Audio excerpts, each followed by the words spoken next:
21st Century Entrepreneurship with Martin Piskarik.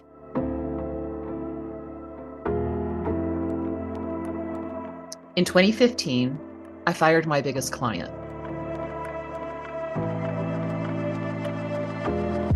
He was 94.3% of my business. I was left with about $1,500 a month of recurring revenue. Over the next couple of months, I encouraged one person to leave. I fired somebody.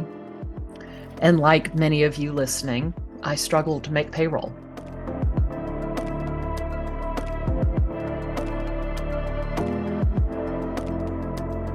I maxed out 2 lines of credit. I refinanced my house and took out all the equity. I maxed out all my credit cards.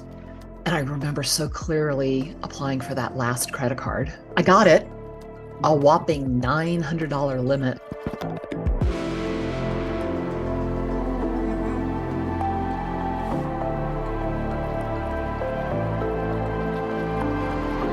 And the night it came, I waited until 11 p.m. because I was so mortified about what I was about to do. And I went to a bank on the other side of town so that no one would recognize me.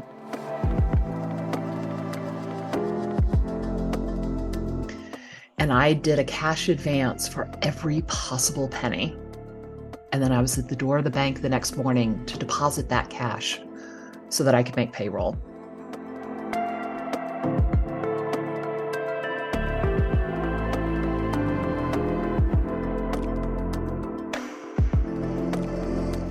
And I was scared.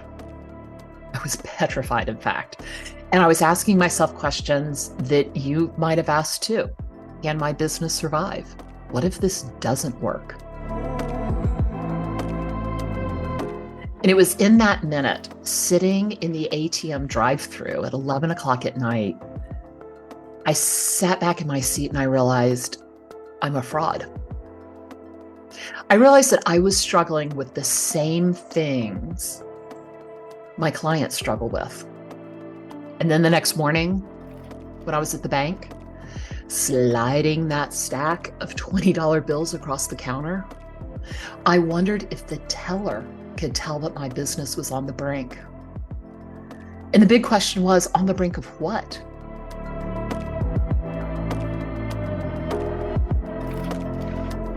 I own a fractional CFO company. We spend all day helping companies that are too small for a full-time CFO get the strategic advice they need to grow and be profitable. And I needed to hire myself.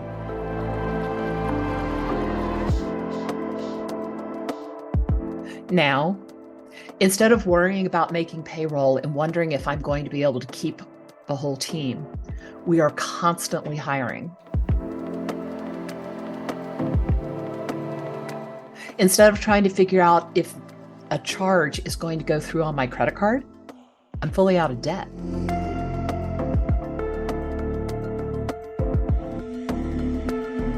And instead of being scared that my company isn't going to make it, I am confident in the decisions I am making and that our profitability will continue to grow.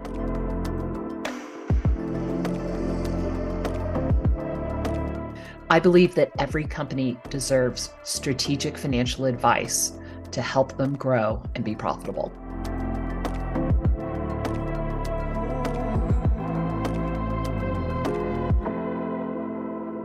We believe in running a company based on the rule of thirds. And here it is. 1/3 of revenue goes to paying your people, 1/3 goes to overhead, and 1/3 of revenue goes to profit. And I know it sounds simple, but it's actually harder to implement than most people think.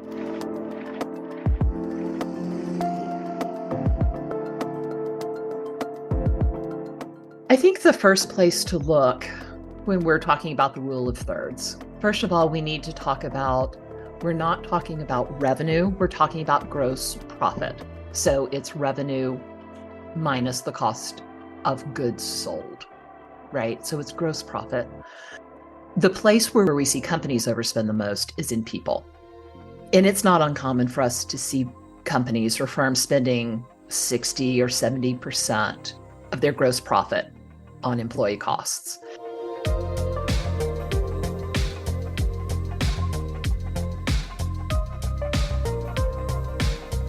Everybody always tells you that you should pay people the going rate in the marketplace. And I say that's wrong. I'm telling you to create compensation packages that are customized for your firm.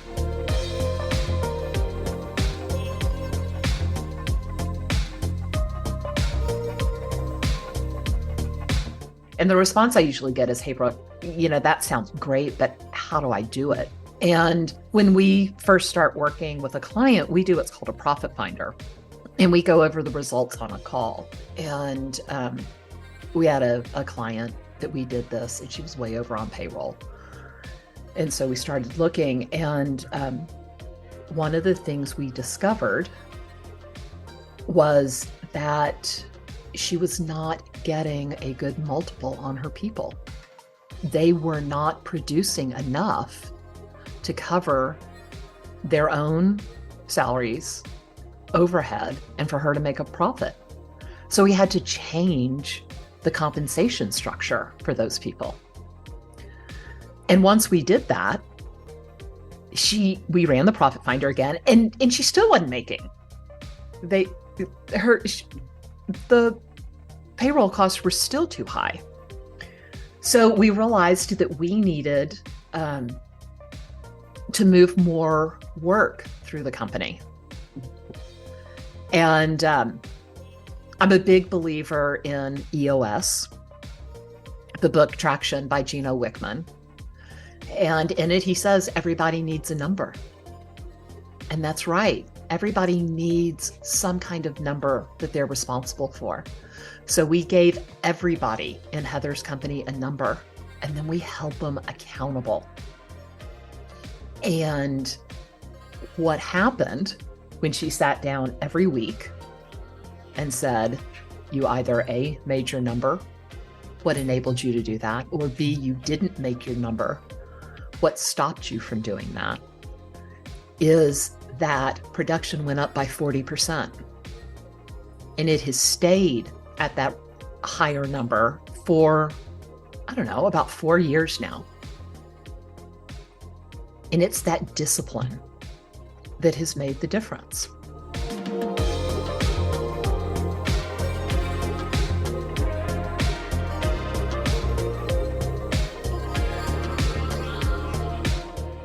I had a sales call one day, and we weren't even 15 minutes into the sales call. And John said, hold on a second, let me go get my credit card from the car. Can we start on the first? And I never had anybody buy from me in 15 minutes. So he gets his credit card. I get the credit card number from him. And I'm like, well, John, we've got 45 minutes left. Is there anything else you want to work on today?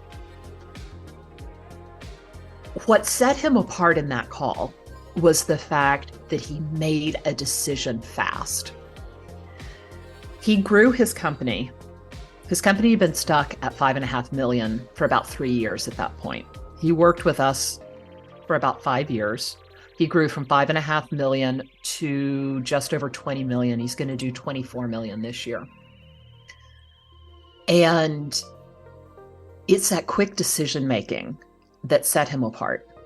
He was not afraid to act. There's a guy named Doyle, can't remember exactly, but he created the OODA loop, which is used in the military. And it's a way to review what's going on and make corrections. And he created Boyle's Law out of that. And what that says is the person who iterates the fastest is the person that's going to win. And that's why John wins. John makes decisions. And he told me that. He said, we're going to fail, but we need to fail forward. We need to change. And if people in my company aren't willing to change, then they shouldn't be in my company. He knew he was going to make mistakes, but he knew that it was a bigger mistake to not make a decision and not move forward. And I think that is a great lesson for entrepreneurs. If you have an issue on the table and you're talking about it with your leadership team, and you have a discussion and no to-dos come out of that discussion and there is no resolution, and you come back and you have another meeting about that same issue, you are not doing yourself any favors, and your company is not going to be successful because you are not iterating, you are not solving problems, and you are not moving forward.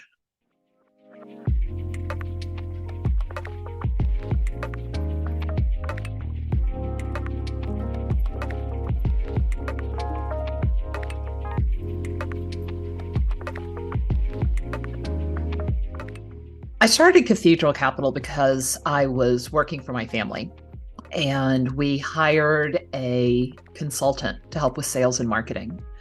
And his clients started coming to me and saying, "Can you do for us what you do for your family?" And I was surprised, actually. I was shocked. And that was when I realized that entrepreneurs are great and are passionate about the product or the service they're providing, but they are very often intimidated by the business side of their business. And they don't make decisions based on data. They make decisions based on a gut instinct, which, don't get me wrong, is usually pretty good. But the problem with making a decision on a gut instinct is that you make it at 3 p.m, and then you're having dinner with your family and you make the whole decision again. And then you wake up at 3 a.m. and you make the decision again. And then you're talking to a client at 10 a.m. the next day and you make the decision again, and that's exhausting.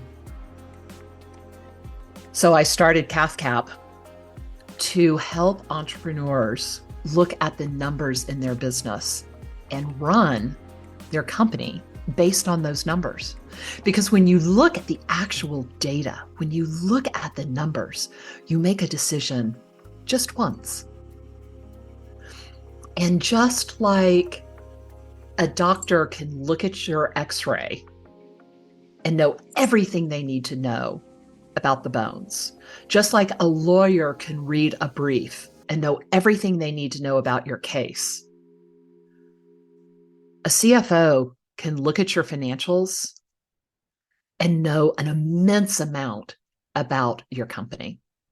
And that's what we do. Our starting place is your financials.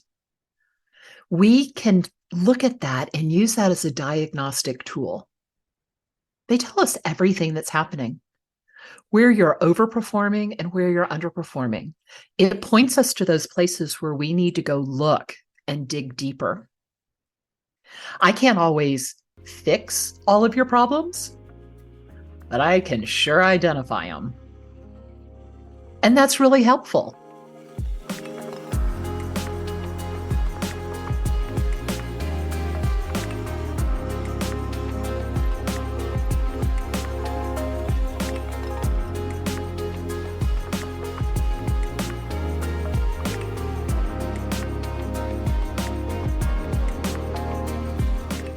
The question I get asked over and over and over again when I speak is, "Hey, Brooke, why did you fire that client that was such a huge proportion of your business?" And it's actually quite an easy answer. He wasn't a core value match. I felt like I spent all my time standing between him and my team. And that was no way to build a happy team. Culture is the bedrock of any company. And culture is based on your core values. Core values aren't just some inspirational words that are slapped up on the walls on posters. They are action-oriented phrases that mean something to you and your team, that are used every single day. That is what you base all rewards, promotions. You use it to hire and fire. They're the bedrock of everything. And I realized he wasn't a core value match. My sister was one of the people who worked for me at the time, and she basically told me to suck it up, Buttercup. But I knew that that wasn't healthy for the team. And so I fired him. Well, firing him wasn't very healthy for me personally. That was a rough couple of years. I did not take care of myself very well because I was so stressed. I ran a loss for 26 months straight. And that's hard. And that's scary. But I knew what I wanted for the company. I had a vision, and that vision was really strong. I could almost touch it, taste it, feel it, smell it. And because the vision was so strong, I could walk through fire to get to it. And I did for 26 months straight. And as a result, we have an incredible culture at CathCap. We live our core values. We talk about our core values. They are a part of who we are every day. We don't just pay lip service to them. We live them. And that's important. Our core values are be a partner, own it, constantly grow, find the fun, and live the integrated life. We had an employee post on LinkedIn recently about this incredible job that she was able to do. And she could work from home and take care of her family and do really exciting, rewarding work and be present with her friends and her husband. And she was amazed that there were companies out there like this. And I put that down to our core values. And you've got to prioritize them.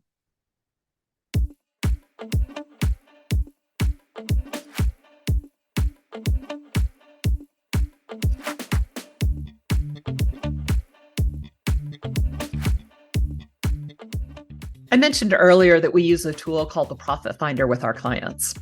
And what it does is it goes through and, well, it does exactly what it says. It helps you find more profit in your business. And I love this tool. And I love it so much that I want to make it available to everybody listening today.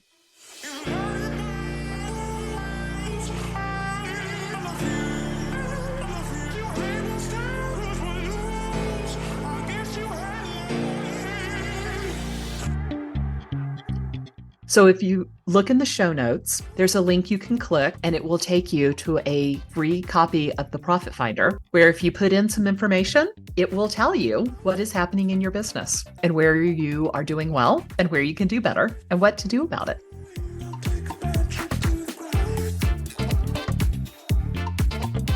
"21st Century Entrepreneurship" with Martin Piskarik.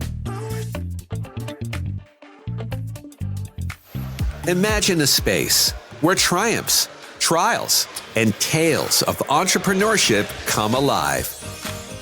Welcome to the 21st Century Entrepreneurship Podcast, a gold awarded journey hosted by Martin Piskarik, connecting with listeners in 95 countries and ranking in the top 0.5% of all podcasts. Join our exclusive community, elevate your perspective, and embark on the path to success.